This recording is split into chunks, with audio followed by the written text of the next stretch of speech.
I am today announcing my intention to run for the presidency of the Philippines in the upcoming May 2022 elections.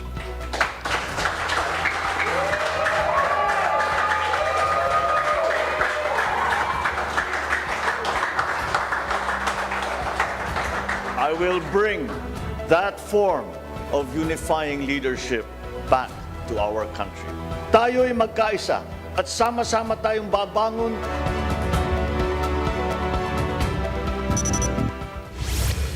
We just heard the late dictator Ferdinand Marcos' son, Bongbong Marcos, officially declaring that he's joining the race for the presidency in 2022.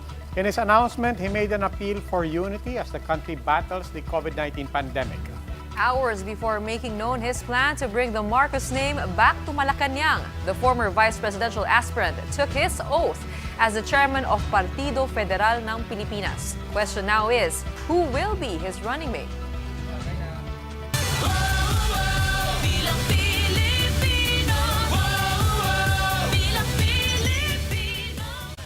Good evening, I'm Gretchen Ho. I'm Robbie Alampay. You're watching The Big Story. As the deadline for the filing of certificates of candidacy draws near, the cast of characters for the 2022 national elections is starting to be completed by the day, adding to the list former Senator Bongbong Marcos. While he has yet to file his certificate of candidacy, talks now revolve as to who his potential running mate would be. And some say the presidential daughter might be a good bet. Mobile journalist Matthew Perez with The Big Story.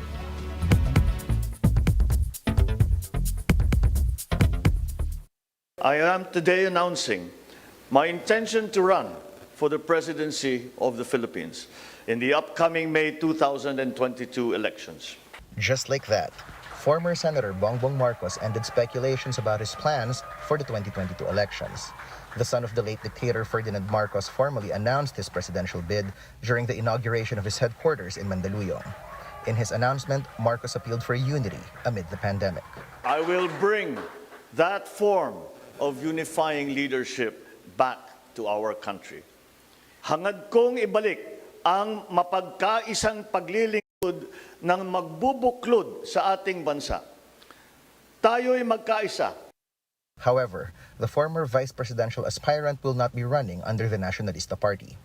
Before making his announcement, Marcos took his oath as member and chairman of the Partido Federal ng Pilipinas. He has also been previously nominated by the Kilusang Bagong Lipunan, a party established by his father. There are also speculations that Marcos will run alongside presidential daughter Sara Dutertes, but Marcos and his allies have yet to confirm who his running mate will be. Mayor Inday has filed her certificate of candidacy for mayorship, so we are also respecting that position that she has taken. So we have to see who else will throw the hat of the political ring, so to speak, and we'll assess it from there. Marcos trails Duterte, who leads in the latest Pulse Asia survey on preferences for the presidency. Marcos is expected to file his certificate of candidacy in the coming days. This is Mobile Journal Matthew Perez, and we are One News. To talk more about how former Senator Bongbong Marcos came to the decision to run for president in 2022, we have with us Narvacan Mayor Chavez Singson. Good evening, Mayor Singson. Welcome po to The Big Story. Good morning. Ay, good evening. Good evening. Sir, of course, matagal na pong ina-anticipate na tatakbo si Bongbong Marcos for 2020 for 2022. We weren't quite sure kung for president or for vice president. Pero kumustahin po natin unang-una ang Solid North. This is something that people presume Marcos will carry and it is bailiwick. Let's start po. Kumustahin muna natin. How solid is the Solid North at this point, particularly for a presidential run of Bongbong Marcos? Well, ang mga Ilocano very close at for sure magkakaroon ulit ng Solid North for the Bongbong Marcos to run as president. At he's well qualified, well educated, experience, nandiyan lahat, nag-governor, nag-congressman, nag-senator. So lahat nandun. And ang father niya, tiga North, ang nanay niya, tiga South, sa Visayas. So isa siya sa mga well-qualified na mag-unite sa atin lahat. Mayor Mamubuno at Pilipinas. Mayor Singson, maybe kayo pwede niyo pong bigyan linaw. This is one question na napansin ng mga tao. Bakit po Partido Federal? Bakit hindi nasyonalista? Kung saan siya tumakbo dati, for that matter, bakit hindi KBL na itinayo ng tatay niya? Well, hindi ko alam, but it doesn't matter to us. Basta mga Ilocano, susuporta pa rin kay Marcos. It will be a different story, of course, kung anong desisyon ni Presidente later on. Teka ako marami, pag nag-decide si Presidente, which we are waiting, magkakaroon ng maraming realignment. So nothing is sure yet kung anong mangyayari until mag-decide si President Duterte kung sino ang i-endorse niyang presidente. And of course, nag-endorse na siya si Senator Bongo for president, di pa natin alam. Apo. In the meantime po, isa pang hindi niyo po binabanggit, yung isa pang Duterte, Sara Dutertes. Now, nung pinag-uusapan before, in the past days and weeks and months, speculations about a Duterte-Bongbong Marcos tandem, ang assumption ng mga tao is Sara Dutertes for president. If Sara Dutertes runs for president, magbabago po ba ang options ni Senator Bongbong Marcos? Posible yun dahil magandang either or. Si Bongbong or si Sara presidente, isa sa kanila ba, magandang team yun, North and South. So, kasi on November 15 pa, doon natin malalaman talaga kung makukumbinsin nila si Mayor Sara na tatakbo po president. Okay, Mayor Chavez, maraming salamat po. That was Narvacan Mayor Chavez Singson. Now that Marcos' presidential bid is more or less a done deal, eyes are now on Davao City Mayor Sara Duterte Carpio. While the president's daughter has applied for re-election in her hometown, her regional party's alliance with the People's Reform Party is sparking new speculations that a national post might not be out of the picture. Mobile journalist Jacob Lazaro gives us a front seat to the story.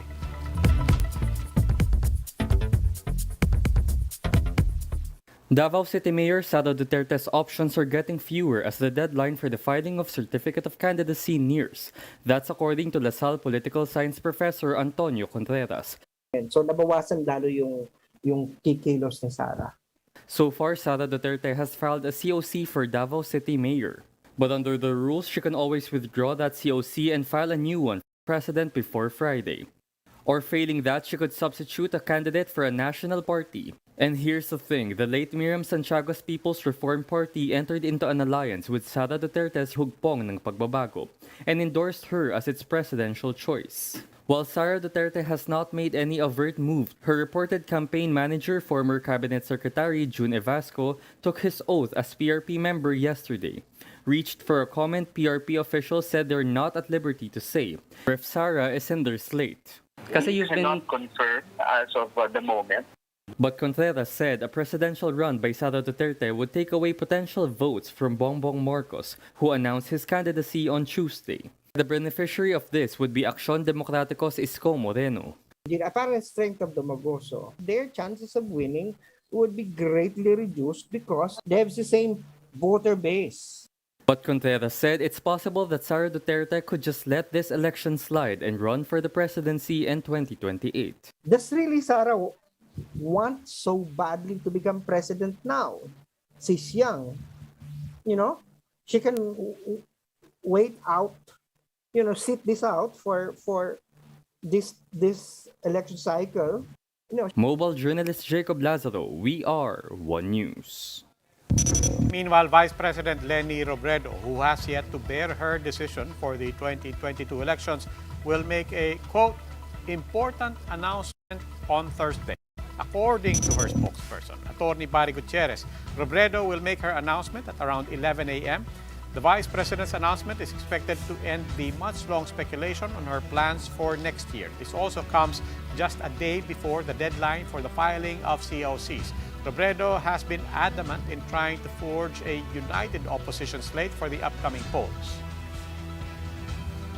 These are the other big stories tonight. Survey says fewer Filipinos approve of the government's pandemic response and fight against corruption. Driving around is bound to get more costly. Forced by a global shortage, oil players jack up pump prices by more than 2 pesos per liter. And panic last night over how your social media pages seemed not to work? Well, you're not alone.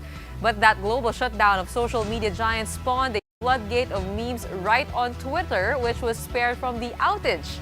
These big stories after the break.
Good evening. You're still watching The Big Story. I'm Robbie Alampay. And I'm Gretchen Ho.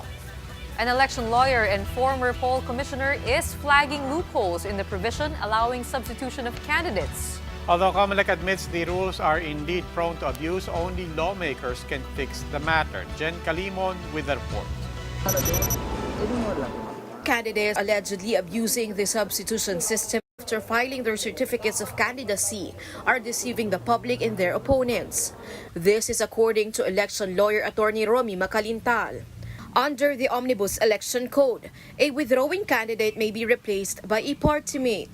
Macalintal told 1PH sa totoo lang that this kind of political strategy must stop. Dapat siguro wala na yung mga substitution na hanggang November 15. Parang wala na itong ganitong mga maneuvering na ang taong bayan ay litong-lito na sa kanilang pagkakilala kung sino talaga ang genuine candidate.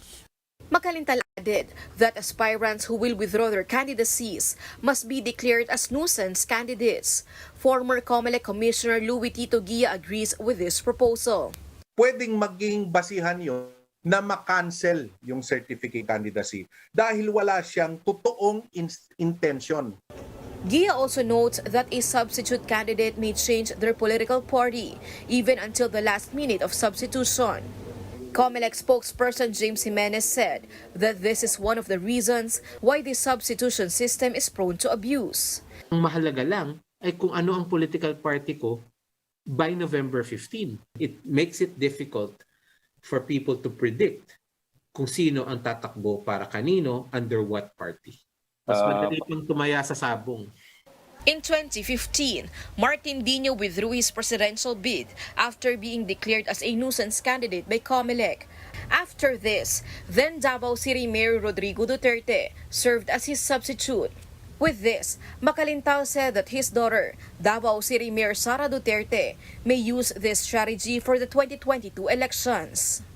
Pwede niyang i-withdraw yung kanyang certificate of candidacy as mayor ng Davao City. Pwedeng hindi siya magmiyembro, tumakbo siyang independent, pero i-endorse siya ng PDP laban. Guia proposed the removal of the substitution system due to the frequent withdrawals of candidates. However, only the law can fix this. At the end of the day, it's not Comelec that makes the law. It is Congress that makes the law. The last day of substitution for voluntary withdrawal is on November 15. But substitutions are still allowed even until the mid-elections once a candidate dies or becomes disqualified.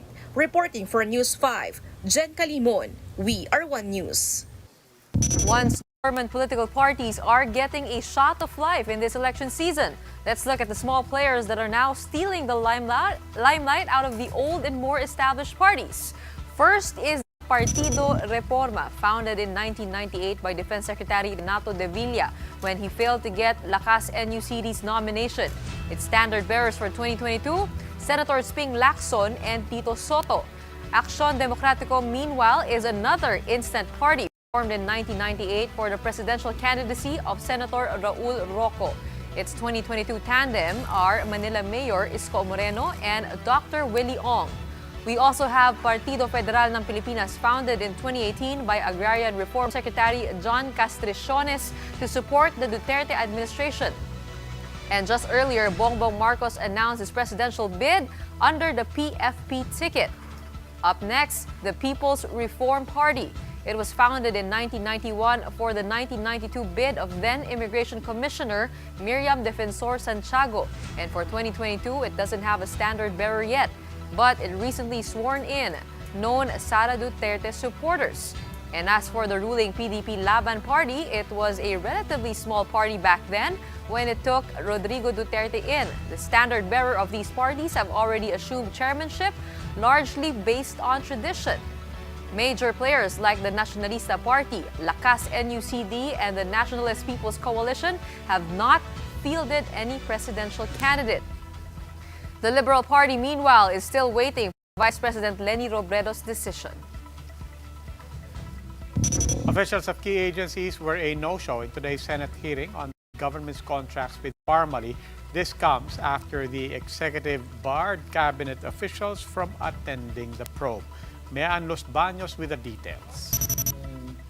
Almost no one from the executive department were present in the resumption of the Senate's hearing on overpriced medical supplies. Officials from the Bureau of Internal Revenue and Commission on Audit were present in the 11th hearing, but senators said most of the questions are intended for those who were absent. This prompted Senate Blue Ribbon Committee Chairman Richard Gordon to lash out again at President Duterte. Duterte had issued a memorandum directing heads and employees of agencies involved in the government's pandemic response to ignore the legislative inquiry. Mr. President, yung initial yung memorandum is totally unconstitutional. Na kayong karapatan dyan. You're violating the Constitution. I cannot see any other memorandum as blatantly unconstitutional as what we have before us. More allegations. Senators questioned Pharmally Executive Crizel Magos' retraction of her previous testimony before the Senate. Senator Ping Lacson played parts of the hearing last September 24. Mago was present in today's hearing along with supply chain manager Lincoln Ong, who initially said that he will not be cooperating with the proceedings anymore. I suppose it was not in your on your own initiative that you gave that instruction, right? I received the instructions from the PPC management, particularly Mr. Mohit Tergani. You be the judge, Mr. Chairman. If that was a pressured response, and if he was bullied by this representation. Senator Kiko Pangilinan, meanwhile, tells the absent officials that their department budgets for 2022 are still pending in the Senate. He says questions involving Pharmally may still be raised in budget hearings. Reporting for News 5, Mean Los Baños, we are One News. The Duterte administration's approval rating saw a big drop based on the latest Pulse Asia survey. The president also acknowledged that his satisfaction rating is dipping as people want him to retire. True enough, in the latest Pulse Asia survey, government's approval rating plunged. The management of the pandemic saw a 6% point drop to 59% in September, while the fight against corruption saw a whopping 12 percentage point drop to 52%.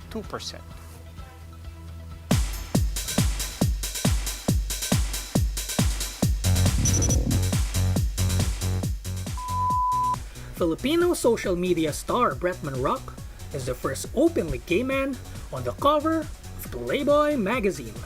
The October issue shows Bretman in a corset, stockings, and heels.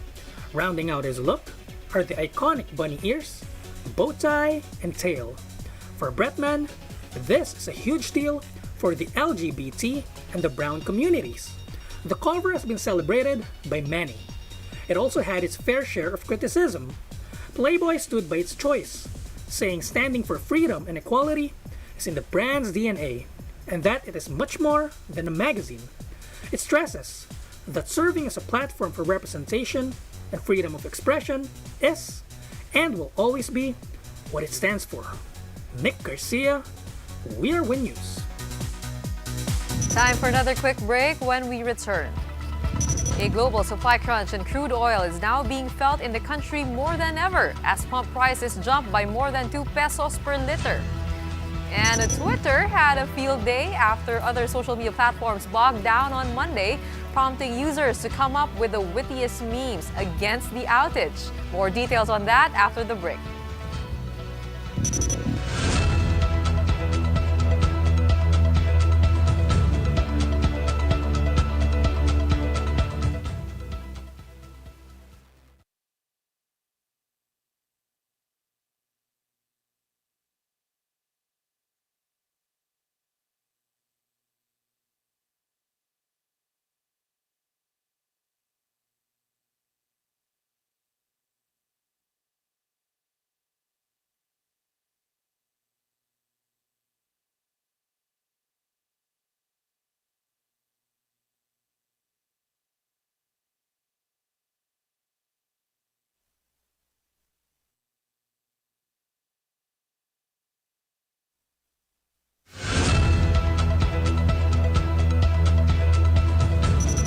Good evening. You're still watching The Big Story. I'm Robbie Alampay. And I'm Gretchen Ho.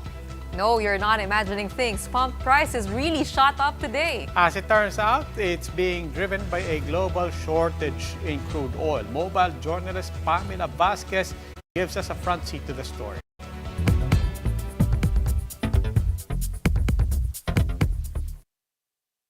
Starting October 5, Caltex, Petron, Shell, Clean Fuel, Sea Oil, PTT Philippines, and Phoenix Petroleum all raised diesel prices by 2 pesos and 5 cents per liter, and gasoline by 1 peso and 45 centavos a liter. Other smaller players nationwide are expected to follow suit in the coming weeks. Kerosene prices at the biggest firms including Caltex, Petron, Shell, and Sea Oil were raised by 2 pesos and 5 cents a liter. Flying V went a little further, raising prices by 2 pesos and 10 cents per liter. There have been a few increases this year, but this latest one is the biggest hike so far. Local companies were left with no choice as there's a shortage in crude oil worldwide. As an importer of oil, the Philippines is quite vulnerable to oil price shocks. In fact, just released data showed inflation stayed high at 4.8% in September. That's higher than the Bangko Central's target and reflects fuel supply and shipping problems around the world. So the inflation that we're seeing now is brought about by higher energy prices, electricity, and also food prices. All of these things are related because it's hard to transport goods nowadays. Analysts expect global oil prices to remain elevated in the coming months, especially leading up to the Christmas holidays. To minimize the impact on Filipino consumers, the Energy Department has called on oil companies to ensure they buy enough supply now, so they won't have to raise prices again in the coming weeks. The DOE is also looking into a plan to subsidize the public transport sector. Mobile journalist Pamela Vasquez, We Are One News. The remaining 2-meter gap between the two sides of the Cebu-Cordova Link Expressway has now been closed with a final pouring of concrete on the main deck. 83% of the project is now complete. Work is expected to finish by year-end. The expressway is projected to be open for public use by the first quarter of 2022. The main bridge spans 3 kilometers, while the entire expressway is at 8.9 kilometers. That makes it the longest bridge in the Philippines. MPTC assures the public that the expressway will not only be for motorists, there will also be a lane for pedestrians and cyclists.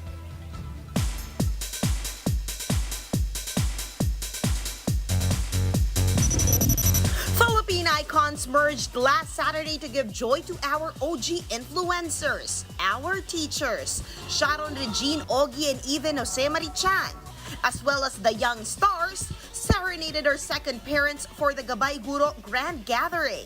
500,000 teachers attended the virtual event. Some of them even got 1 million pesos in a car, a small gift, especially with the challenges of teaching during the pandemic. Hanggat sa makakaya namin, susuportahan namin kayo para makaraos kayo sa krisis na ito. Sana po na magustuhan ninyo itong munting alay namin at sana mapagkunan ninyo ito ng lakas para magpatuloy sa inyong ginagawa na napakarangal. Maraming salamat po sa inyong tulong at serbisyo at mabuhay ang ating mga guro. One of the event's host, actor Dominic Roque, is actively involved in the group's sustainability efforts via Gabay Kalikasan. Is this his way of preparing for a future child with Bea Alonzo? Sinasama mo ba si Bea? Siguro next time makakasama natin siya, nakaangkas sa motor.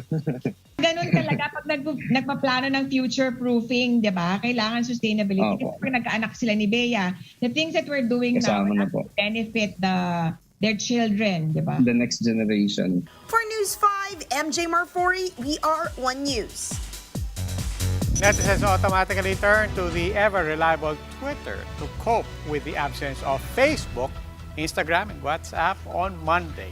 Twitter itself broke the ice as users flocked to the Bird app. And many brands replied. Instagram wished Twitter a happy Monday, while WhatsApp said, "Hello." A user tagged another messaging platform, Telegram. It fired some shots saying its servers are up. McDonald's, meanwhile, took Twitter's order. It ordered 59.6 million nuggets, a nod to its follower count. McDo then asked if it's for here or to go, to which Twitter said, just DM them. Netflix joined the fun and posted a meme inspired by its latest hit, Squid Game. For this user, it is high time to kick it old school with Yahoo Messenger. Inabot ba yan, Gretch? Oo naman. High school days ko yun. No. Where were you when it happened? Ay, nung nakita ko, di natulog na ako. Yun yung advantage sa atin, di ba? Gabi naganap yung blackout sa Facebook. Ay, Sa ibang bansa, malugi, no? Oo. Ako naman, buti na lang, addict na ako ngayon sa Twitter tsaka TikTok. So, hindi ko naramdaman masyado. Kaya naman, it's good to, don't put all of your eggs in one basket in portfolio building. So, TikTok? Tulog na lang ulit ako. Well, that wraps up today's Big Story. Catch us again tomorrow at 8 p.m. on Signal, Channels 8 and 250. Please like our Facebook page, One News. For more in-depth analysis, visit our webpage, onenews.ph. Mask on. Wash hands. And stay safe, Philippines. I'm Robbie Alampay. And I'm Gretchen Ho. We are One News. Have a good evening.